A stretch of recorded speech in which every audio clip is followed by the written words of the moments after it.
السلام عليكم ورحمة الله وبركاته. من كام يوم انتشر خبر وصول سفينة عائمة أو مكتبة عائمة إلى ميناء بورسعيد في مصر، وأنها تستقبل الزوار بأجر رمزي تقريبا 5 جنيه. السفينة اسمها لوغاس هوب، تحتوي على مكتبة ضخمة جدا ومطاعم ومقاهي واستراحات، وبدأت الناس تنظم رحلات جماعية لزيارة السفينة. احنا طبعا استغربنا وفكرنا نبحث عن موضوع السفينة ده ايه قصته، خصوصا ان دي المرة التانية لها في مصر. المرة الأولى كانت عام 2010 ودي المرة التانية. وبعد البحث والتنقيب عرفنا بل تأكدنا إنها سفينة غرضها تنصير الناس، يعني مش قصة ثقافة ولا كتب ولا مساعدة الناس والكلام ده كله. السفينة دي بلغنا من إخوة في ليبيا إنه تم رفض استقبالها في موانئ ليبيا الشقيقة، والشعب طردها من أراضيه. ومن هنا أحب أوصل رسالة شكر لأهلنا في ليبيا، جزاكم الله خيرا وشكر الله لكم غيرتكم على الدين والعاقبة عندنا. هتقول لي بسرعة كده حكمت على السفينة إنها لتنصير الناس وما هي إلا مكتبة عائمة يستفيد منها الناس من القراءة والاطلاع وتبادل الثقافات وفقط. هقول لك ما تستعجلش واصبر معايا وشاهد الحلقة دي للنهاية. أولا علشان بس نبتدي صح لازم نعرف معنى اسم السفينة ده جاي منين، وبسرعة كده وخد الصدمة. في العهد الجديد عند النصارى يقولون أن هذا اللوغوس هو الكلمة، وهو الذي كان قبل خلق الكون، كان عند الله وهو الله. وهذا اللوغوس أو الكلمة تجسد، أي اتخذ جسدا وحل بين الناس، فكشف لهم حقيقة النجاة أي الخلاص، وبث فيهم الحياة الخالدة، ممكنا لهم من أن يصيروا أبناء الله، وبالجملة أنه يسوع المسيح. وهذا اللوغوس عند القديس يوحنا لا يماثل تماما الحكمة في سفر الحكمة، ولا اللوغوس عند فيلون والأفلاطونية المحدثة، لأنه عند يوحنا هو الله نفسه وليس قوة تابعة لله كما هي الحال عند فيلون. وفيلون هذا فيلسوف يهودي عاش من سنة 20 قبل الميلاد إلى سنة 50 بعد الميلاد عند النصارى، وهو فيلسوف له تفسير معين لمعنى كلمة لوغوس. والخلاصة إن كلمة لوغوس كما اسم السفينة هي كلمة من صميم العقيدة النصرانية، حتى إن القديس يوحنا عندهم يقول إن كلمة لوغوس تفسيرها الوحيد هو التساوي التام بين اللوغوس وبين ابن الله وبين الله الآب.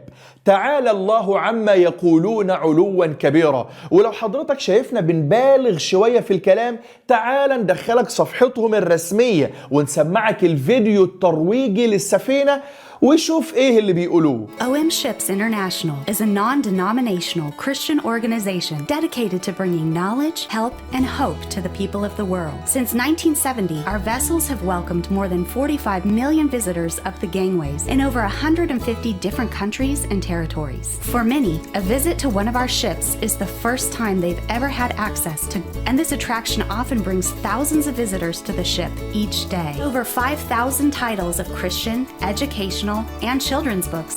There's something for the whole family. The love of God in a tangible way. God has used books from the OM Ships ministry and the practical service of Logos Hope's crew to impact countless lives for His glory. زي ما لاحظتم في الفيديو انهم بيقولوا عن نفسهم ان السفينة عليها 5000 كتاب مسيحي. لاحظ كلمة مسيحي، مع ان المنتشر عن السفينة انها سفينة او مكتبة ثقافية لتبادل الثقافات، وده الهدف المعلن. لكن الهدف الحقيقي إنها منظمة تنصيرية نصرانية قولا واحدا. ودي صورة من الصفحة الرسمية للموقع الخاص بيهم. دخلنا على صفحتهم على ويكيبيديا وكان تعريفهم كالتالي: هي منظمة تبشيرية مسيحية أسسها جورج فروير لتعبئة الشباب للعيش ومشاركة إنجيل يسوع. بدأت في المكسيك سنة 1957 ميلاديا، وانتشرت إلى أوروبا والهند بحلول عام 1963 ميلاديا. وبيقولوا عن نفسهم كمان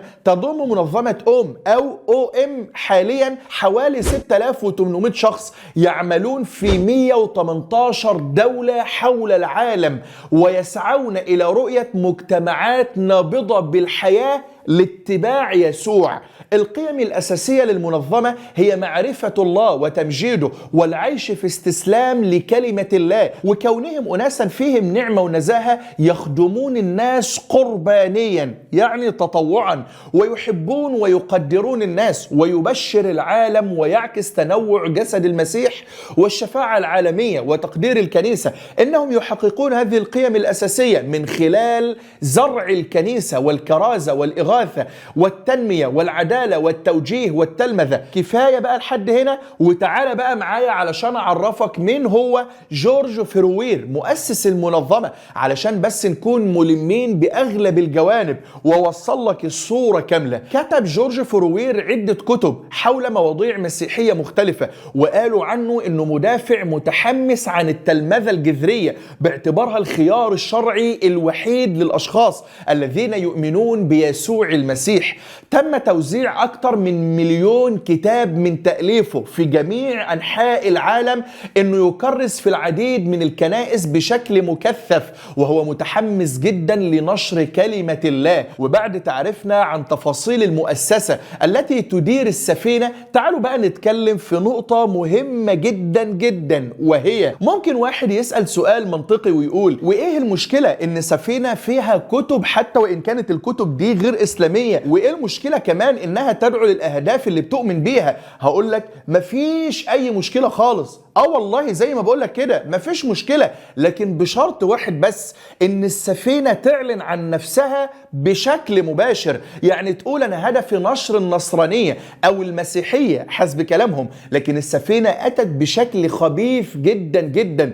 المعلن إنها سفينة أو مكتبة عائمة هدفها نشر العلم وتبادل الثقافات. الناس اللي زارت السفينة قالت إن أغلب الكتب بها كتب تبشر بالنصرانية، والمصيبة الكبيرة كمان إن بها كتب فيها قصص للأطفال. ظاهر الكتاب إنها قصة، لكن باطن المحتويات فيه سلخ للمسلم من هويته وميله إلى ثقافة الغرب القوي والمتحكم في العالم حاليا. ومن طبيعة الأضعف إنه بينبهر بالأقوى ويتأثر به.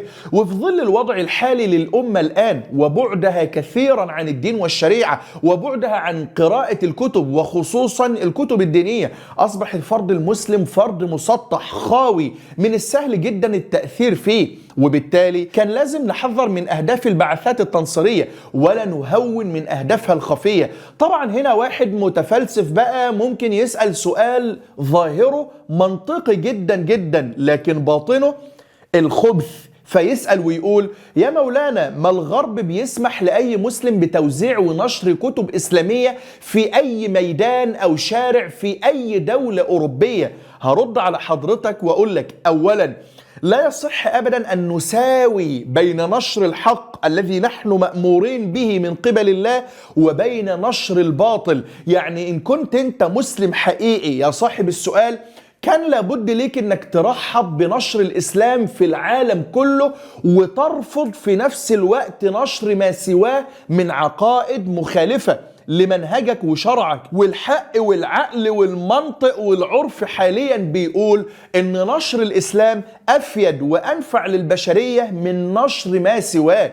وهل تساوي بين من يقول لا اله الا الله محمد رسول الله وبين من يقول ان الله ليس واحد وانه ثلاثة في واحد وانه تم صلبه على الصليب وتعذيبه واهانته وتعطيشه والبصق عليه؟ هل تقبل ذلك؟ هل تقبل ان ده ينتشر بين اولادنا، خصوصا مع حالة الضعف المعرفي بين افراد الامة الاسلامية بسبب بقى قلة نشر الوعي والعلم الشرعي وضعف اقبال الامة الاسلامية على اقتناء الكتب، لدرجة ان اي طفل النهاردة عنده 7 أو 8 سنين ابوه او امه بيشتروا له ايباد او ايفون او تليفون حديث جدا قرابة 20 و30 وال40 ألف جنيه، واقلهم معاه تليفون ب5 أو 10,000 جنيه. ولا تجد نفس الاسرة انها تفكر في شراء او بناء مكتبة لاولادهم لتحصينهم من التنصير ومن زعزعة ايمانهم واسلامهم، خصوصا ان الهجمة العلمانية اليوم في اقوى مراحلها. وليس ببعيد عنكم ما تشاهدون وتسمعون من علو صوت العلمانية، والتي ليس لها اي هدف الا نزع الناس من اقل مظهر من مظاهر الاسلام. واخيرا علشان ما اطولش عليك، كل مسلم مكلف اليوم تكليف عيني وفرض عين، وليس فرض كفاية أن يتحدث ويدافع عن دينه بكل السبل الممكنة. قال الله جل الله في سورة آل عمران: ولتكن منكم أمة يدعون إلى الخير ويأمرون بالمعروف وينهون عن المنكر وأولئك هم المفلحون. والأمر هنا لعموم الأمة وليس منكم للتبعيض بل للعموم. ومما يدل على ذلك بعدها ب3 أو ب4 آيات يقول الله: كنتم خير أمة أخرجت للناس تأمرون بالمعروف وتنهون عن المنكر وتؤمنون بالله. فأثبت الله الأمر للأمة كلها، فوجب الامتثال لقول الله والتشرف بالعمل للدعوة إلى الله. فليس ثمة شيء أو ثمة وظيفة أغلى من وظيفة البلاغ عن الله والدعوة إليه. ومن أحسن قولا ممن دعا إلى الله وعمل صالحا وقال إنني من المسلمين. فشرف نفسك بالدعوة إلى الله وابذل قصارى جهدك وقدم الإعذار إلى الله. وإن عجزت ولم تستطع أن تقدم شيئا للدين فأنت على الدين عالة، أنت على الدين زائد. إن لم تستطع أن تدعو إلى الله ادعم الآن من يدعون إلى الله بالمال أو بالمعدات التي ينشر من خلالها دين الله. وأقل شيء، أقل درجات الدعم الكلمة الحسنة، الكلمة الطيبة، مشاركة مقطع كهذا، الاشتراك في قناة كهذه أو القنوات التي تدعو إلى الله رب العالمين وتحذر من الشبهات التي يرميها أعداء الله للنيل من هذا الدين. هذا أقل درجات الدعم. كثر سواد إخوانك من أهل الدعوة إلى الله، قدم لهم الدعم قدر استطاعتك. لابد أن تكون الأمة بأسرها كخلية النحل، كل يعمل في مكانه حسب قدرته وإمكانياته. لن تعجز أبدا أن تجد لك مكانا في الخلية إلا إذا كنت ملقا على الأرض ميتا. ساعتها سنكبر عليك 4 ونعدك في صفوف الموتى. اللهم إنا نعوذ بك من جلد الفاجر وعجز الثقة. اللهم ارزقنا الهمة العالية في العلم والدين. استعملنا يا رب لخدمة دينك واجعلنا ممن نلقاك وبين أيدينا عذر وجواب لكل سؤال. ومكن يا رب لدينك في الأرض. وسبحانك اللهم وبحمدك أشهد أن لا إله إلا أنت، أستغفرك وأتوب إليك. أحبكم في الله، والسلام عليكم ورحمة الله وبركاته.